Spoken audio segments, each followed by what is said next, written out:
guys, kamusta kayong lahat? Hope you guys are okay. Ito, simpleng tao pa rin tayo. Kaya po, magbibake po tayo ng banana bread. Ito po yung mga ingredients. Ito yung mga ingredients natin.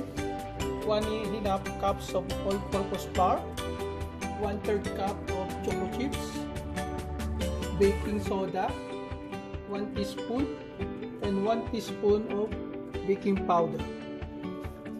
Meron tayong smashed banana, 3 to 4 pieces. Meron tayong coconut milk, half cup. 1 tablespoon of lemon juice or lime juice. Pagkukumbanayin po natin yan in 1 bowl. Half cup unsalted butter melted. 1 cup sugar. 1 piece egg. And 1 teaspoon of vanilla extract. So, pagkukumbanayin po natin yan. Guys, combine first the butter melted and then sugar. Slowly drop the sugar.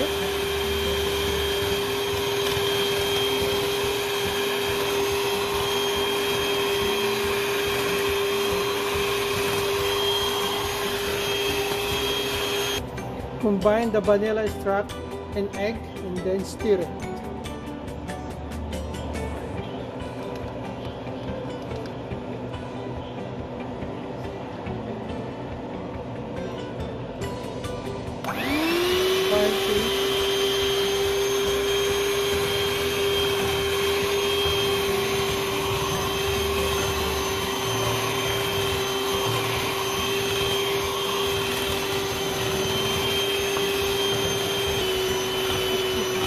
Stir until it becomes smooth, and then grab the dry ingredients. Combine the flour, baking powder, and baking soda.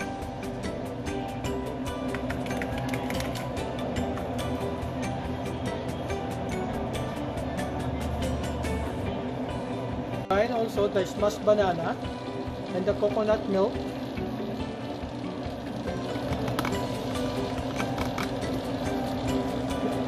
That was frozen, that's why. And the lemon juice or lime juice.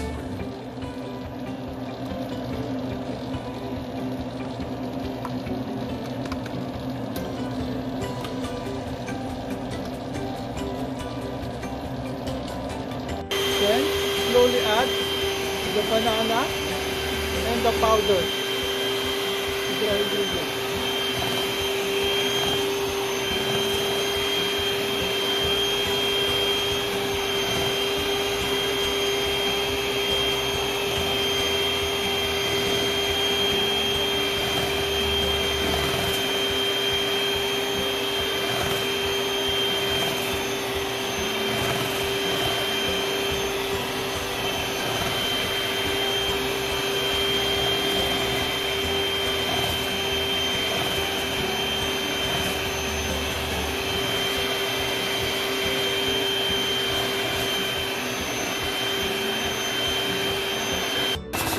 Once it looks smooth, you can now add the choco chips.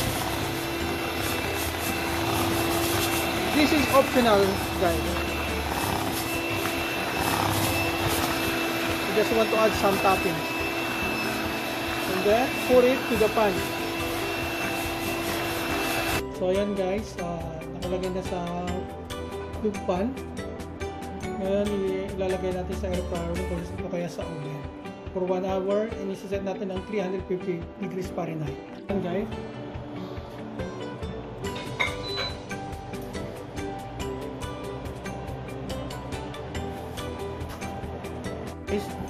Medyo brown na siya, wala pa siyang 1 hour sa nakaset sa 375 degrees Fahrenheit.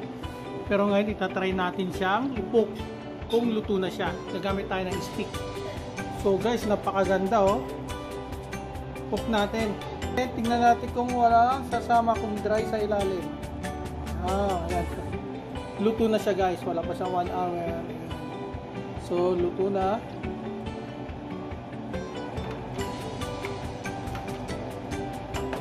Ayan Guys, yung banana bread na natin, napakaganda oh. With chocolate chips siya. Napakadali naman. So guys, gaya lang po kadali mag-bake ng banana bread. Subscribe to my channel, like and share, hit the notification down below. Peace on earth!